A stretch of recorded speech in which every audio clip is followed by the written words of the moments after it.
Oke. Orang yang mengerjakan amalan yang tidak ada perintahnya, maka akan tertolak dalam kurung bid'ah. Apakah bid'ah itu tercatat sebagai dosa atau hanya tertolak saja? Ya, bukan cuma tertolak, dosa. Dosa besar. Anda mengada-ngada dari syariat Nabi Muhammad SAW yang sudah sempurna, dosa. Jamaah sekalian rahimakumullah, berkreasi pada agama Islam atau yang ada Anda modifikasi, ini dosanya besar. Berkata Imam Malik rahimahullah ta'ala, seakan-akan dia mengatakan Nabi Muhammad SAW mengkhianati risalah. Bahaya jamaah. Berani Anda ngomong gitu sama Nabi Muhammad? Karena Anda berkreasi pada amal ibadah tertentu, atau yang ada kemudian Anda modifikasi, seakan-akan Anda mengatakan Nabi Muhammad ini belum ajarkan yang ini nih. Atau Nabi Muhammad SAW, kaku nih, gak seperti ini, harusnya dia berani. Subhanallah. Allah Subhanahu wa ta'ala tidak wafatkan Nabi Muhammad hingga Allah Subhanahu wa ta'ala menyempurnakan agamanya. Maka bukan cuma tertolak dan dikembalikan kepada pelaku, dosa besar jemaah. Bahkan diancam bahwasanya akan tertanam fitnah pada hatinya. Para ulama tafsir dan Imam Ibnu Katsir menyebutkan berkaitan dengan firman Allah Subhanahu wa taala, "Falyahdharil ladzina yukhalifuna an amri an tusibahum fitnah aw yusibahum adzabun alim." Surah An-Nur, An-Nur 63. Maka berhati-hatilah untuk orang-orang yang menyelisih perintah nabinya. Ingat, menyelisih itu berarti ada perintah tidak dijalankan, ada larangan tapi diterobos, itu menyelisih namanya. Kalau yang membuat-buat, ini levelnya lebih tinggi penyimpangannya.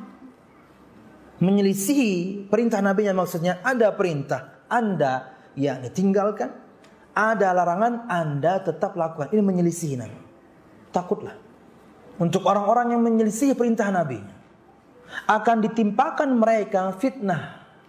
Kata para ulama tafsir, fitnah fi qulubihim.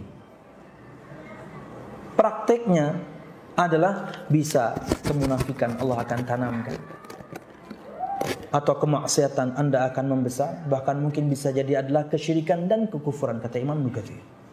Kenapa? Karena Anda berani menyelisih Nabi Muhammad SAW.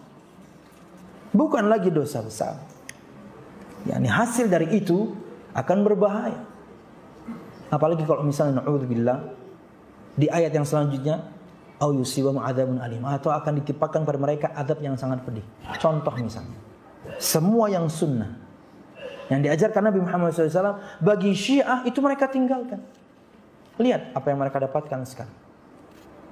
Pian tahu praktek at-tatbir, melukai diri sendiri, itu sudah bentuk azab, bukan? Azab. Dengan tangan mereka melukai kepala mereka, kepala anak-anak mereka. Kenapa? Karena menyelisih Nabi Muhammad SAW. Mereka dengan tangan mereka sendiri mengazab diri mereka sendiri. Allah timpakan azab. Negara tertinggi penderita AIDS di dunia nomor 2 Iran. Kenapa? Nikah mut'ahnya. Mereka tuduh Aisyah radhiyallahu anha sebagai pelacur. Yang pelacur sekarang siapa? Bukankah perempuan-perempuan mereka? Ya. Aisyah radhiyallahu anha Allah bebaskan dari tuduhan At-Taubah turun. Allah yang bebaskan dia dari tuduhan. Allah bebaskan Aisyah dari tuduhan berzina. Tapi mereka nuduh berzina. Sekarang perempuan mereka pelacur. Apa kalau bukan pelacur? Dinikahi 3 hari, 4 hari, 5 hari dibayar. Pelacur atas nama agama. Wallahu alam bisa. Itu bahayanya menyelisih Nabi Muhammad SAW. Itu menyelisih ya.